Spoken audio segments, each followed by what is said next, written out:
Hello friends, வணக்கம். நான் Poornima Senthilkumar. Welcome to cooking my passion Tamil.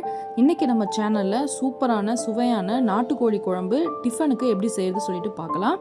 First நம்ம ஒரு மசாலா அரைச்சி நம்ம செய்ய போகிறோம். ஸோ ஒரு மண் சட்டி இல்லை கடாயில் 2 டீஸ்பூன் அளவுக்கு எண்ணெய் சேர்த்துக்கோங்க.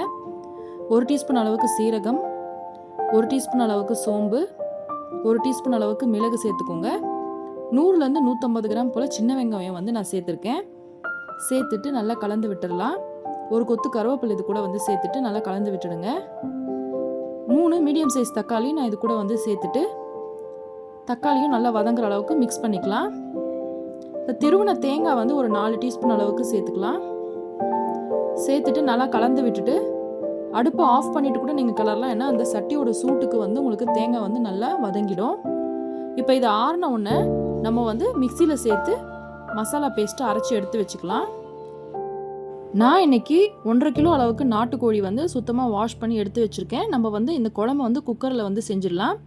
தேவையான அளவுக்கு எண்ணெய் சேர்த்துட்டு மசாலா பொருட்கள்லாம் சேர்த்துக்கலாம். பிரியாணி இலை, கிராம்பு, நட்சத்திர சோம்பு, ஜாதிபத்திரி, அப்புறம் கல்பாசி, 2 கொத்து கருவேப்பிலை சேர்த்துட்டு நல்லா கலந்து விட்டுக்கோங்க. 2 டீஸ்பூன் அளவுக்கு நான் இஞ்சி பூண்டு பேஸ்ட்டு சேர்த்துருக்கேன். இது வீட்டில் அரைச்ச பேஸ்ட்டு. இப்போ நம்ம அரைச்ச மசாலா பேஸ்ட்டும் இப்போ சேர்த்துட்டு நல்லா கலந்து விட்டுடுங்க.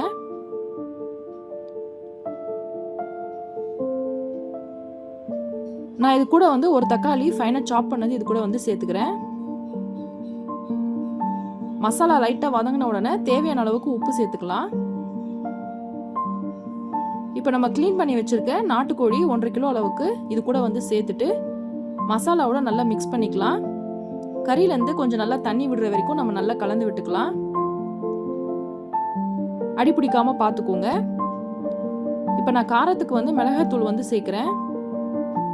மசாலா அரைக்கும் போது நம்ம ஆல்ரெடி மிளகு சேர்த்துருக்கோம். ஸோ அதுக்கேற்ற போல் நீங்கள் காரம் நீங்கள் சேர்த்துக்கலாம். நான் இப்போதைக்கு 2 டீஸ்பூன் சேர்க்குறேன். வேணும்னா நம்ம அப்புறம் கூட சேர்த்துக்கலாம். இப்போ 3 டீஸ்பூன் அளவுக்கு மல்லித்தூள் சேர்த்துக்கிறேன். எல்லா மசாலாவும் சேர்த்துட்டு நல்லா கலந்து விட்டுடலாம். இப்போ இந்த குழம்புக்கு தேவையான அளவுக்கு நம்ம தண்ணி சேர்த்துக்கலாம்.